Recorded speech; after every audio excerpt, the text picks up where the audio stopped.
Hey people, welcome to Success Mining. Did you know success is nothing but the outcome of the attitude we exude and carry in this world? And we at Success Mining help you create exactly that. Learn from the best and brightest in the world to embark on the journey of your success with us by hitting that red subscribe button and the bell icon to be notified of every video we upload to help you reach your goals.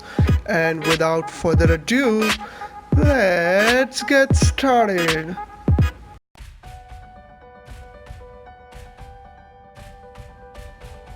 What is it that you have that so many people who are unbelievably brilliant at engineering or are incredibly good managers or bold business people or what have you, what is it that you have, do you think, that enables you to make this stuff happen? Well, first of all, I certainly don't think I can, do anything or do most things that people think are impossible. Because I think a lot of people, what people think is impossible is actually impossible. So, but occasionally it's not. And yeah. I'm gonna try that. I guess it's. I don't think I've said this before. I think it's helpful to have kind of a physics framework for looking at things. Do a first principles analysis, look for negative feedback, and like really believe in what you're doing, but not just from a blind faith standpoint. Like to have really thought about it and say, okay, this is true. I'm convinced it's true. And I've tried every angle to figure out if it's untrue, and sort negative feedback to figure out maybe if I'm maybe wrong. But then after all that, it still seems like this is the right way to go. Then that I think gives one a fundamental conviction and an ability to convey that conviction to others and convince them to join. And that's what a company is. It's a group of people who come together to create a product of a kind. And so if you can convey that and answer the concerns that people have, convince them that this is something that needs to be done, it's important, and here is a path to do it, even if that path has a lot of danger associated with it and risk, and maybe it won't succeed. But people can understand, okay, this is why it's important, and even if the odds are that it won't succeed, it's worth trying to do it. Then I think you can create a great company. And just being really rigorous in making that assessment, because people tend to, a natural human tendency is wishful thinking.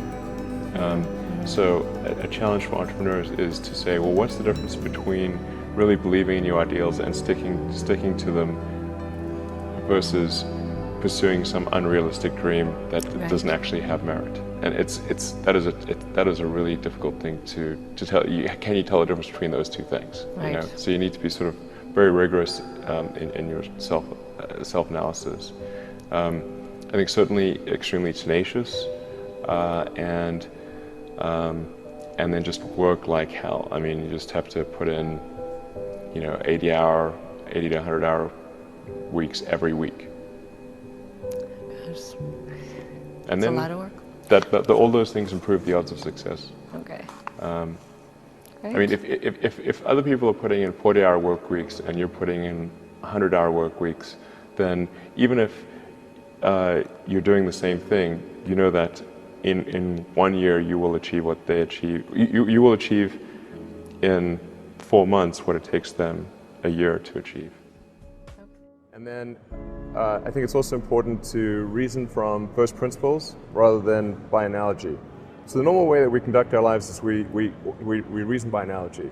We're doing this because it's like something else that was done, or it's like what other people are doing. Me Too type ideas. Yeah, Slight slight different take, iterations yeah. on a theme, and it's because it's kind of mentally easier to reason by analogy rather than from first principles. But by first principles is kind of a physics way of looking at the world, and what that really means is you kind of boil things down to the most fundamental truths and say, okay, what are we sure is true, or as sure as possible is true? And then reason up from there. That takes a lot more mental energy.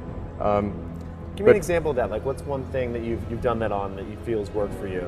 Sure. So somebody could say, in fact people do, that battery packs are really expensive and that's just the way they'll always be, because that's the way they've been in the past. You're like, well, no, that's pretty dumb, you know, because if you applied that reasoning to anything new, then you wouldn't be able to ever get to that new thing. Right.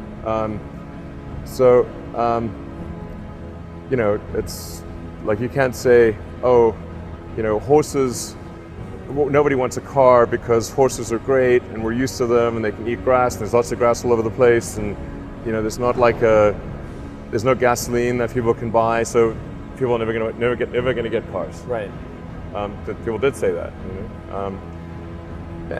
And for batteries, they would say, oh, it's going to cost, you know, historically it's cost $600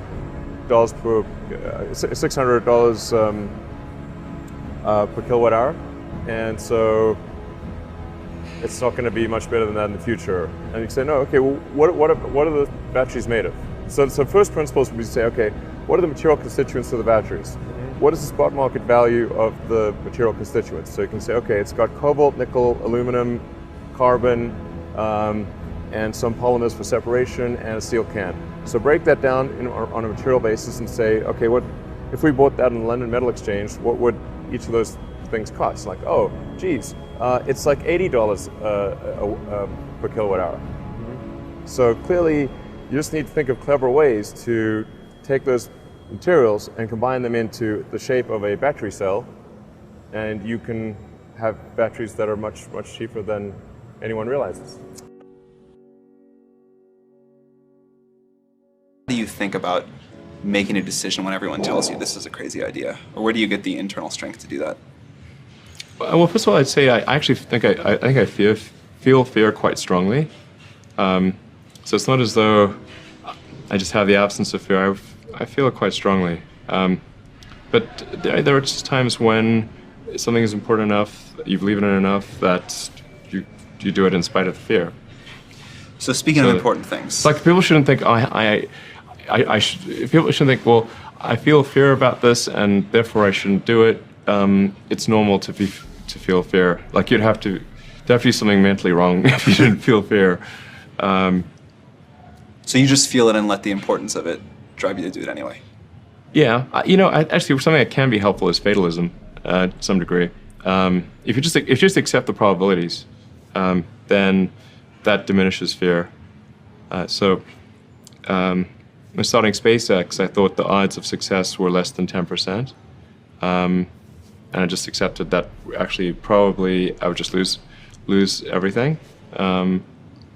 But that maybe would make some progress. If we could just move the ball forward, even if we died, maybe some other company could pick up the baton and keep moving it forward, so that would still do some good.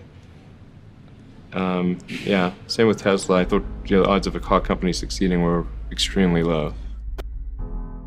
I would definitely advise people who are starting a company to expect a long period of quite high difficulty. Yeah. But I mean, as long as people stay super focused on creating the absolute best product or service that really delights their end customer, if they stay focused on that, then if you get it such that your customers want you to succeed, then you probably will. All right. You have to focus on the customer and delivering for them. Yeah. Make sure if your customers love you, your odds of success are dramatically higher. Yeah.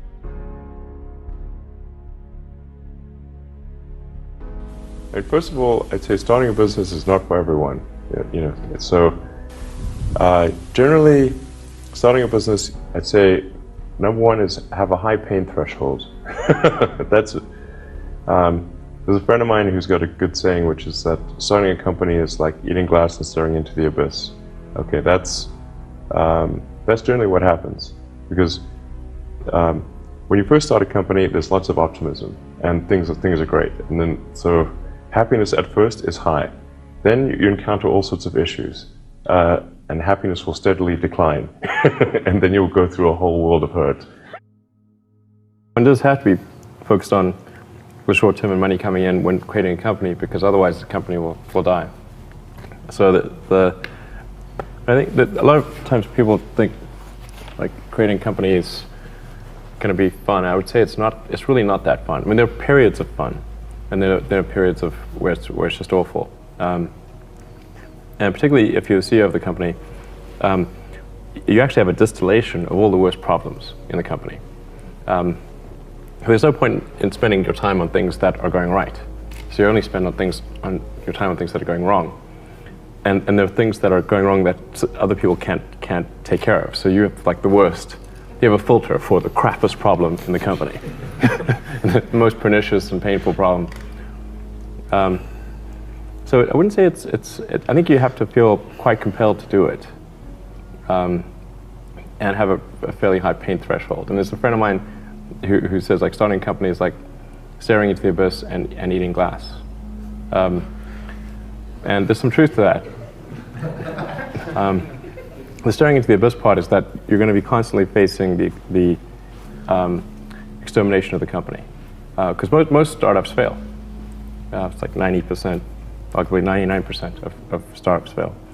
So that's the staring into the abyss part. You're constantly saying, okay, if I don't get this right, the company will die. It can be quite stressful. And then the eating glass part is you've got to do the problems. You've got to work on the problems that the company needs you to work on, not the problems you want to work on. And so that's you end up working on problems that you'd really wish you weren't working on. And so that's the eating glass part.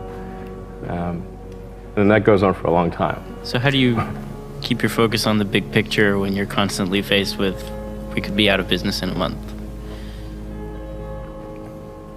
Well, it's just a very small percentage of mental energy is on the big picture. Like you know where you're generally heading for, and the actual path is going to be some sort of zigzaggy thing in that direction.